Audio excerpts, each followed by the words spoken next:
محمد وعلى آلہ وصحبہ اجمعین۔ آج کی نماز تراویح میں آغاز کیا گیا سورہ بقرہ کی آیت نمبر 260 سے۔ مثل الذین ينفقون اموالهم فی سبیل اللہ كمثل حبة انبتت 7 سنابل في كل سنبلة 100 حبة واللہ یضاعف لمن یشاء واللہ واسع علیم۔ اس آیت میں خوشخبری ہے ان لوگوں کے لیے جو اللہ کی راہ میں مال خرچ کرتے ہیں، جو مساجد کے اوپر مال لگاتے ہیں، مدارس کے اوپر لگاتے ہیں، یتیموں بیواؤں کے اوپر صرف کرتے ہیں، دین کے طالب علموں پہ خرچ کرتے ہیں۔ اللہ تعالیٰ کہہ رہے ہیں کہ ان لوگوں کی مثال جو میری راہ میں مال خرچ کرتے ہیں، ان کے اس مال کی مثال ایک دانے کی طرح ہے۔ وہ دانہ جس کو کسان زمین میں بوتا ہے، وہ ایک دانہ ہوتا ہے، اس ایک دانے سے 7 خوشے پیدا ہوتے ہیں اور ہر خوشے میں 100 دانے ہوتے ہیں، تو ایک دانے سے کتنے دانے بن گئے؟ 700۔ تو اللہ تعالیٰ کہہ رہے ہیں کہ جو میری راہ میں اخلاص سے خرچ کرے گا، ریاکاری سے بچ کر مجھے راضی کرنے کے لیے، تو میں اس کے ایک پیسے پہ، 1 روپے پہ ممکن ہے کہ اس کو 700 روپے کا جو ثواب ہو۔ تو میرے بھائیوں، رمضان کا مہینہ اور یہ آیت اور ادھر نبی علیہ السلام کی سیرت کہ رمضان کے مہینے میں آپ اللہ کی راہ میں تیز رفتار، آندھی سے زیادہ رفتار کے ساتھ اللہ کی راہ میں مال خرچ کیا کرتے ہیں۔ میرے بھائیوں، میں آپ کی توجہ چاہوں گا، اس پہلی آیت میں کیا مسئلہ تھا؟ کون بتائے گا ذرا؟ جی، اس پہلی آیت میں کیا مسئلہ تھا؟ جی، جو بندہ ایک روپیہ اللہ کا استعمال، ہاں، اللہ کی راہ میں مال خرچ کرنا، یہ 20 منٹ جو ہے قرآن کا آپ نے جاننا ہے کہ قرآن میں ہم سے کیا بیان کیا جا رہا ہے۔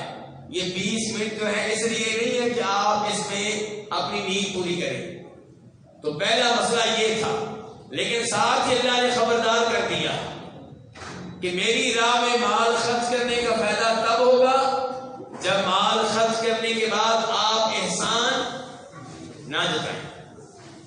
اگر آپ اپنے کسی رشتہ دار پہ خرچ کرتے ہیں، بعد میں احسان جتاتے ہیں، ساری محنت ضائع گئی۔ اور ہم الحمدللہ نمازی لوگ ہیں، ہم کو ایسا کام کرنا ہی نہیں ہے، ایسے ہی ہے نا؟ کبھی بیوی پہ احسان نہیں جتایا، سوٹ لے کر دیتے، کبھی احسان تو نہیں جتایا نا؟ اچھا گھر لے کر دیا، کبھی احسان نہیں جتایا۔ بالکل ہم یہ کام نہیں کرتے۔ تو اللہ تعالیٰ فرما رہے ہیں میری راہ میں مال خرچ کرنے کا اس سے فائدہ ہوگا جو احسان بھی نہ جتائے اور جس کو دیا اسے کوئی تکلیف نہ دے، اور یہ کام ریاکاری کے لیے نہ ہو۔ تو یہ پہلا موضوع تھا ہمارے آج کے اس پارے میں۔ دوسرا موضوع سود کی حرمت کا اعلان کہ سود حرام ہے۔ فرمایا یا ایھا الذین آمنوا اتقوا اللہ وذروا ما بقی من الربا، اے ایمان والو اللہ سے ڈرو اور جو سود تم نے کسی سے لینا ہے وہ بھی نہ لو۔ آئندہ نیا معاہدہ تو کرنے کی اجازت ہی نہیں ہے، لیکن جو پہلے سے معاہدہ تم نے کر رکھا ہے جب تمہیں مسئلے کا علم نہیں تھا، وہ معاہدہ بھی توڑ دو۔ آپ نے کسی کو دیا تھا 50,000 روپیہ ایک شرط پہ کہ واپس کتنے لوں گا؟ 55,000۔ فرمایا وہ معاہدہ ختم کر دو، 50,000 واپس لو، 55,000 واپس لینے کی اجازت نہیں ہے۔ ہم حاجی نمازی ہیں، سود ہم تو نہیں لیتے نا؟ نہیں لیتے۔ کبھی کسی کو مکان گروی پہ دیا ہو،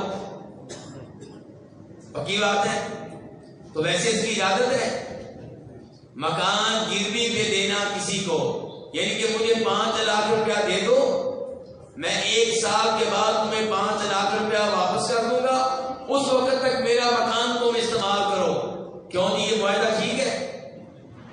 یہ مکان استعمال کرنے کی اجازت کیوں دی جا رہی ہے؟ اس لیے کہ میں نے قرض دیا ہے، تو قرض کے اوپر کوئی بھی فائدہ اٹھانے کی اجازت نہیں ہے۔ میں نے آپ کو قرض دیا اور آپ کی شاپ ہے مٹھائی کی، اور میں وہاں پہنچ جاتا ہوں، برفی کا 1 دانہ اٹھا لیا، لڈو کا 1 دانہ اٹھا لیا، جائز ہے؟ اگر میرے پہلے ایسے تعلقات ہیں پھر تو ٹھیک ہے، لیکن اگر قرض کے بعد یہ صورتحال پیدا ہوئی ہے تو یہ سود ہے، حرام ہے لڈو کا یہ دانا. جس کو آپ نے قرضہ دیا ہے اس سے کسی قسم کا فائدہ نہیں اٹھا سکتے. مثال کے طور پہ آپ نے مجھے قرضہ دیا اور میں قرآن کا حافظ ہوں. اب آپ کہتے ہیں یہ حافظ صاحب میرے بچے کو قرآن پڑھا دیا کریں فری میں. کیوں؟ کیونکہ قرضہ دیا ہوا ہے. جائز ہے؟ نہیں. یہ آپ مجھ سے سود لے رہے ہیں. قرض کے اوپر فائدہ نہیں لینا. قرض کے اوپر فائدہ لینا ہے تو کس سے؟ اللہ رب العزت سے. جب آپ کسی کو قرض دیتے ہیں مثال کے طور پہ 10,000 روپیہ ایک مہینے کے لیے تو کتنا ثواب ملتا ہے جانتے ہیں؟ روزانہ اللہ کی راہ میں 10,000 روپیہ صدقہ کرنے کا ثواب ملتا ہے روزانہ. یعنی کہ ایک مہینے کے بعد کتنا ثواب ہو جائے گا؟ 10 کو 30 سے ضرب دیجیے کتنا ہو گیا؟ 30 لاکھ کا ثواب ہو گیا. اچھا اب مہینہ پورا ہو گیا لیکن جس کو قرض دیا تھا وہ آگے سے کہتا ہے کہ میں بڑا پریشان ہوں، مجھے 5 دن اور دے دیں. آپ نے 5 دن اور دے دیے، اب کتنا ثواب ملے گا؟ اب یہ 5 دن آپ نے دیے نا ہر دن ڈبل ثواب ملے گا. قرضہ کتنا دیا تھا؟ 10,000. پہلے ثواب مل رہا تھا 10,000 روزانہ کا، اب ثواب ملے گا 20,000 روپیہ صدقہ خیرات کرنے کا روزانہ. تو قرضہ آپ نے دینا ہے اللہ سے جو ثواب لینے کے لیے. قرضہ اس لیے نہیں دینا کہ مجھے مالی فائدہ ملے، یہ کام بالکل نہیں کرنا. تو سود کی کئی اور اقسام بھی ہیں لیکن وقت کم ہے، میں ان کی طرف اشارہ نہیں کروں گا. لیکن میں یہ بتاؤں گا کہ امام مالک رحمہ اللہ کے پاس ایک آدمی آیا. کس امام صاحب کے پاس آیا؟ حاجی صاحب سے پوچھیں تو حاجی صاحب کس کے پاس آیا؟ حاجی صاحب پکڑے گئے. دیکھا امام مالک کے پاس. امام مالک کے پاس ایک آدمی آیا. بات سننے والی ذرا توجہ سے، میری مائیں بہنیں بھی ذرا دھیان سے سنیں. امام مالک کے پاس آدمی آ کے کہتا ہے جی میں پریشان ہوں، میرا مسئلہ حل کریے. مسئلہ یہ ہے کہ میں باہر کہیں جا رہا تھا تو میں نے دیکھا ایک آدمی جس نے نشہ کیا ہوا تھا، شراب پی ہوئی تھی، وہ چھلانگے لگا رہا تھا. چھلانگے لگا کے چاند کو پکڑنے کی کوشش کر رہا تھا. چاند کو پکڑ رہا ہے کون؟ نشئی. شراب پینے کی وجہ سے، نشہ کرنے کی وجہ سے. کہتے ہیں جب میں نے اس کی صورتحال دیکھی تو میں نے کہا کہ انسان کے پیٹ میں جو چیزیں داخل ہوتی ہیں ان میں سے سب سے بری، سب سے گندی چیز شراب ہے. اور اگر میری یہ بات غلط ہو تو میری بیوی کو طلاق. اگر یہ بات غلط ہو تو میری بیوی کو، یہ بڑی لوگوں کی عادت ہوتی ہے بات میں بیوی کو طلاق. یعنی کہ گفتگو آپس میں دوستوں کی ہو رہی ہے اور بیوی گھر بیٹھی ہے، اس کو خواہ کی طلاق. تو یہ طلاق کو کھیل تماشا نہیں بنانا چاہیے. بہرحال اس آدمی نے کہہ دیا. اب امام مالک سے کہتا مجھے بتائیں کہ میری بیوی کو طلاق ہوئی کہ نہیں ہوئی. امام صاحب نے کہا مجھے 1 دن دو، اگلے دن آنا، میں غور کرتا ہوں. وہ آدمی آیا، کہا نہیں مجھے مزید ٹائم دو. پھر وہ آدمی آیا. امام صاحب کہنے لگے میں نے قرآن کریم پڑھ کر دیکھا، میں نے نبی علیہ السلام کی احادیث پہ غور کیا تو میں اس نتیجے پہ پہنچا ہوں کہ انسان کے پیٹ میں جو سب سے بری چیز داخل ہوتی ہے وہ شراب نہیں ہے. شراب بری چیز ہے لیکن کوئی چیز اس سے بھی بری ہے اور وہ ہے سود. اس لیے تمہاری بیوی کو طلاق ہو گئی. پھر امام صاحب نے بتایا کہ سود سب سے بری چیز کیوں ہے، کیونکہ اللہ تعالیٰ کہہ رہے ہیں فَإِن لَّمْ تَفْعَلُوا فَأْذَنُوا بِحَرْبٍ مِّنَ اللَّهِ وَرَسُولِهِ کہ میں نے سود حرام قرار دے دیا، اگر تم اب بھی باز نہ آئے تو یہ تمہارا اللہ کے رسول سے اعلان جنگ ہے. یہ کہ تم یہ کہتے ہو کہ میں اللہ سے لڑنے کے لیے تیار ہوں، سود نہیں چھوڑوں گا، اللہ سے جنگ کرنے کے لیے تیار ہوں، اللہ کے رسول سے جنگ کرنے کے لیے تیار ہوں. اور جو اللہ کے رسول سے جنگ کرے گا کبھی کامیاب ہو سکے گا؟ نہیں. اس کے بعد اللہ تعالیٰ نے کہا، اور یہ آج کا تیسرا مسئلہ، اللہ نے کہا وَإِن كَانَ ذُو عُسْرَةٍ فَنَظِرَةٌ إِلَىٰ مَيْسَرَةٍ جس کو آپ نے قرضہ دیا، آپ نے نیکی کی، اس کے حالات مزید خراب ہو گئے. اگر آپ اس کو مہلت دیں گے تو آپ کو مزید اجر و ثواب ملے گا. اور اگر آپ اس کی صورتحال دیکھ کے قرضہ سرے سے معاف کر دیں, یہ تو بہت بڑی نیکی ہے.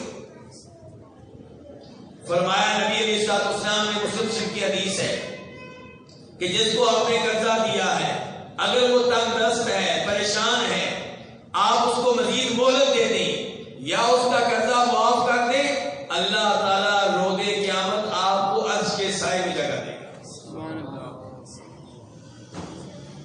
لیکن ساتھ ساتھ یہ بھی بتا دوں کہ اگر قرضہ واپس کرنے کی طاقت ہے تو جس نے آپ کو قرضہ دیا اسے تنگ کرے, یہ بھی جرم ہے. آپ نے قرضہ لیا تھا مہینے کے لیے, آپ ایک دن بھی اوپر نہ ہونے دیں. اللہ کے رسول فرماتے ہیں صلی اللہ علیہ وسلم, مقل الغنی ظلم, مالدار آدمی کا قرضہ واپس کرنے میں ٹال مٹول سے کام لینا یہ ظلم ہے, اور روز قیامت ظلم کا جواب دینا پڑے گا. آج کے درس کا مسئلہ نمبر 4, اللہ تعالیٰ فرماتے ہیں وَاسْتَشْهِدُوا شَهِيدَيْنِ مِن رِجَالِكُمْ. جب آپ کسی کو قرض دیں, کسی سے قرض لیں, کسی کے ساتھ بیع کریں, لین دین کریں, گاڑی بیچیں, موٹر سائیکل بیچیں, 2 گواہ بنا لیں. کتنے گواہ بنا لیں؟ 2. اور یہ 2 گواہ مرد ہونے چاہیے. اگر 2 مرد نہیں ملتے تو 1 مرد اور 2 عورتیں بنا لیں.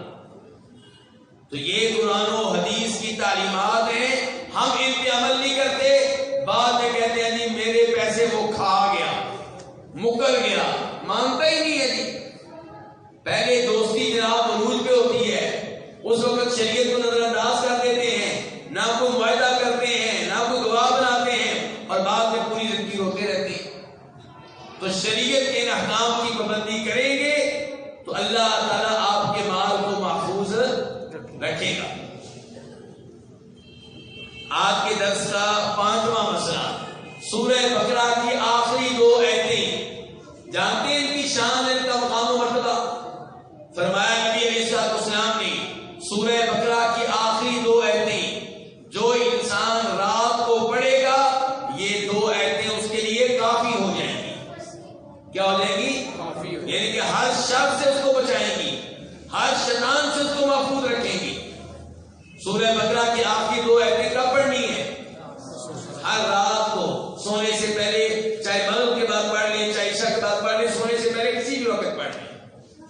اور جب نبی علیہ السلام گئے تھے معراج پہ تو آپ کو 3 تحفے دیے گئے تھے. کتنے تحفے دیے گئے تھے؟ 3. یاد کریں گے سبق, کتنے تحفے دیے گئے تھے؟ 3. نمبر 1 آپ کو تحفہ دیا گیا تھا 5 نمازیں, یہ ہے پیغام معراج. نمبر 2 آپ کو تحفہ دیا گیا تھا کہ خوشخبری دی گئی کہ آپ کی امت کا جو شخص اس حال میں فوت ہوا کہ اس نے اللہ کے ساتھ کسی کو شریک نہ کیا, اس کو بالآخر معافی مل جائے گی, بالآخر جنت میں پہنچ جائے گا. اور تیسرے نمبر پہ آپ کو دی گئی تھی سورہ بقرہ کی آخری 2 آیتیں. تو یہ آخری 2 آیتیں بڑی عظیم آیتیں ہیں. زبانی یاد کریں, بچوں کو یاد کروائیں, اور ان میں ایمان کے بارے میں گفتگو ہے کہ کن کن چیزوں پہ ایمان لانا ہے, اللہ پہ, اللہ کے رسولوں پہ, اللہ کے فرشتوں پہ.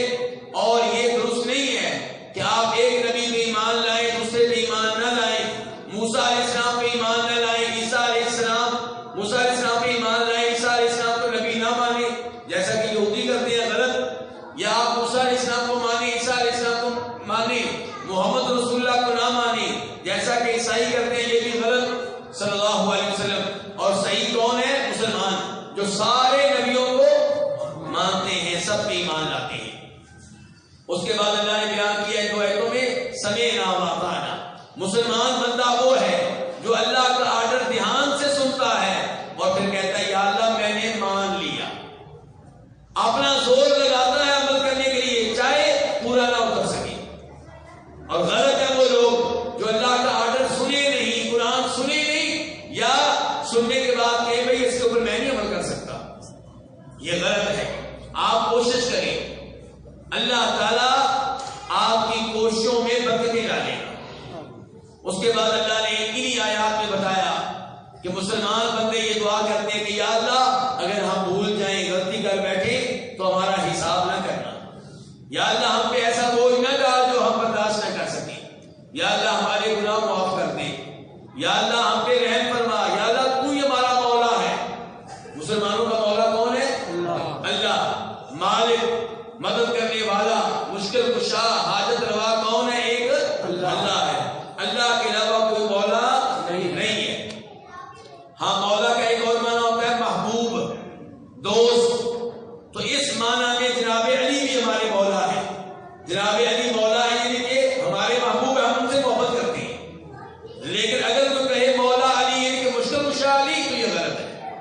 یہ درست نہیں ہے۔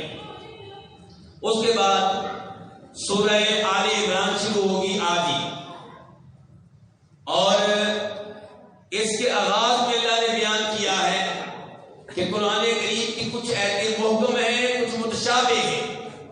متشابہ کا مطلب یہ ہے کہ ایسی آیتیں ہیں جن میں کئی لوگوں کو شبہ لگ جاتا ہے، وہ ان کو صحیح معنوں میں سمجھ نہیں پاتے، تو ایسے لوگوں کو چاہیے کہ ایسی آیتوں کو سمجھنے کے لیے دیگر آیتوں کی طرف رجوع کریں۔ مثال کے طور پہ اللہ نے کہا کہ عیسیٰ علیہ السلام میرا کلمہ ہے۔ عیسیٰ علیہ السلام کیا ہے؟ میرا کلمہ ہے، اور عیسیٰ علیہ السلام اللہ کی طرف سے ایک روح ہے۔ اب جناب عیسائیوں نے نعرہ لگا دیا کہ تمہارے قرآن نے بھی مان لیا کہ عیسیٰ علیہ السلام اللہ کا کلمہ، اللہ کی طرف سے روح ہے، پتہ چلا اللہ کے بیٹے ہیں، جب یہ بات غلط ہے۔ قرآن کریم میں یہ بھی آیا ان هو الا عبد انعمنا علیہ، وہ اللہ تعالیٰ کے ایک کیا ہے؟ بندے ہیں، بیٹے نہیں، اللہ کے بندے ہیں۔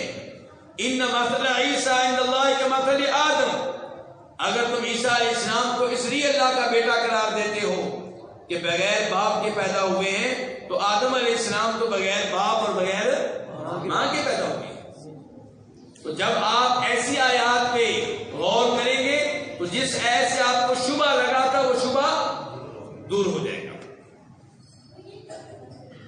انہی آیات میں سے جو آج تلاوت کی جائیں گی، ایک آیت ہے قل ان کنتم تحبون اللہ فاتبعونی، کہ اے مسلمانوں تم کہتے ہو کہ ہمیں اللہ سے بڑی محبت ہے، اور اللہ سے محبت ہونی چاہیے کہ نہیں ہونی چاہیے؟ سب سے زیادہ محبت کس سے ہونی چاہیے؟ اللہ تعالیٰ سے۔ لیکن اللہ تعالیٰ کہتے ہیں دعویٰ کافی نہیں ہے، محبت کو ثابت کر کے دکھائیں۔ محبت صحیح معنوں میں ہونی چاہیے۔ علامت کیا ہوگی محبت کی؟ فرمایا میرے نبی کی باتیں مانو، میرے نبی کے نقش قدم پہ چلو، میرے نبی کی سنتیں اپناؤ، تو میں مان لوں گا تم مجھ سے محبت کرتے ہو، اور پھر میں تمہیں اپنا محبوب بنا لوں گا۔ دعویٰ کیا تھا کہ ہم اللہ سے محبت کرتے ہیں۔ اللہ نے کہا میرے نبی علیہ السلام کی پیروی کرو، میں تم سے محبت کروں گا اور تمہارے گناہ معاف کر دوں گا۔ تو پھر محبت کا معیار کیا ہے؟ اللہ کے نبی کی کیا کرنا؟ لیکن آج کے لوگ نبی علیہ السلام سے محبت کا نعرہ تو لگاتے ہیں، لیکن آپ کی احادیث پہ عمل نہیں کرتے۔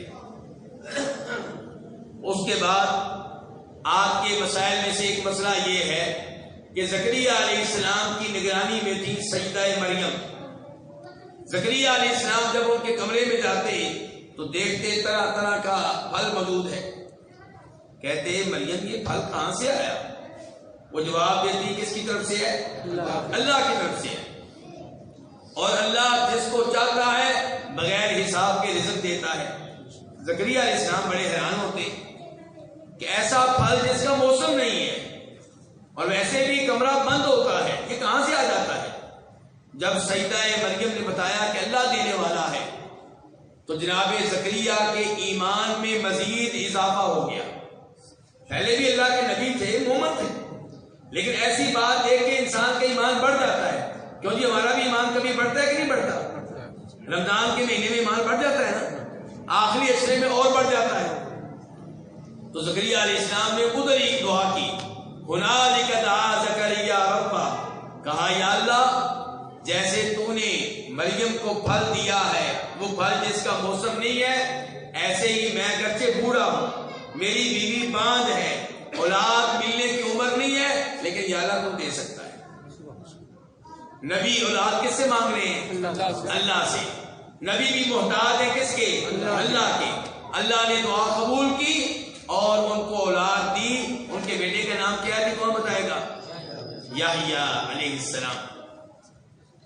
اللہ تعالیٰ نے یہ واقعہ بیان کرنے کے بعد کہا ہے ذالک من انباء الغیب، یہ غیب کی باتیں ہیں اے اللہ کے نبی، یہ ہم آپ کو بتا رہے ہیں۔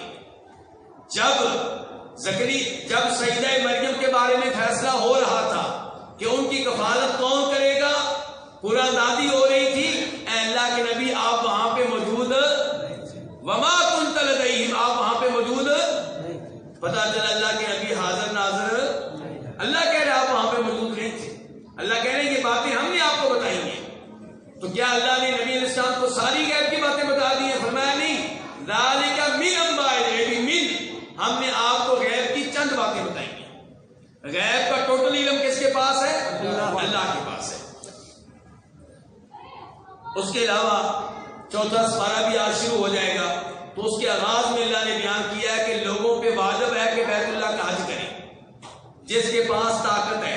اور میرے بھائیوں، ہم میں سے بہت سے ایسے بھائی ہیں جو حج کرنے کی طاقت رکھتے ہیں پھر بھی حج نہیں کرتے، سمجھتے ہیں کہ میں غریب ہوں. آپ غریب نہیں ہیں. حساب کتاب کریں ذرا. آپ کا حج میں کتنے مہینے رہ گئے تھے؟ 2-3 مہینے رہ گئے. صحیح ہے نا؟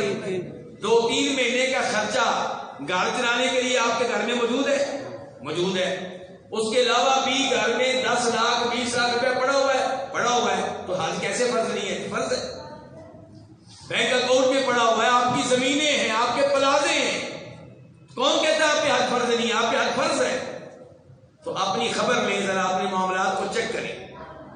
اور آخری بات یہ کہ وَلْتَكُن مِّنكُمْ أُمَّةٌ يَدْعُونَ بِالْخَيْرِ وَيَأْمُرُونَ بِالْمَعْرُوفِ وَيَنْهَوْنَ عَنِ الْمُنكَرِ وَأُولَٰئِكَ هُمُ الْمُفْلِحُونَ. اللہ تعالیٰ کہتے ہیں ایک کام مسلسل کرتے رہنا ہے تم لوگوں نے اگر آپ کامیابی چاہتے ہیں. وہ کیا؟ ہر ایک کو خیر کی دعوت دینا. ہر ایک سے کہنا رمضان کا مہینہ آ گیا میرے بھائی روزے رکھ. رمضان کا مہینہ آ گیا میرے بھائی تراویح پڑھنے کے لیے کیوں نہیں جاتا تو؟ رمضان کا مہینہ آ گیا اب بھی تو سگریٹیں پی رہا ہے. رمضان کا مہینہ آ گیا اب بھی تو فلمیں دیکھ رہا ہے. تو نیکی کا حکم دینا، برائی سے روکنا ہم سب کی ذمہ داری ہے. اگر یہ کام کرتے رہیں گے تو ہم کامیاب ہیں. اللہ تعالیٰ ہمیں کامیابی کے راستے پہ لگائے اور اللہ تعالیٰ ہمیں پیار و محبت کے ساتھ قاری صاحب سے نماز میں قرآن سننے کی توفیق عنایت فرمائے. وصلی اللہ تعالی علی نبینا محمد وعلی آلہ وصحبہ اجمعین.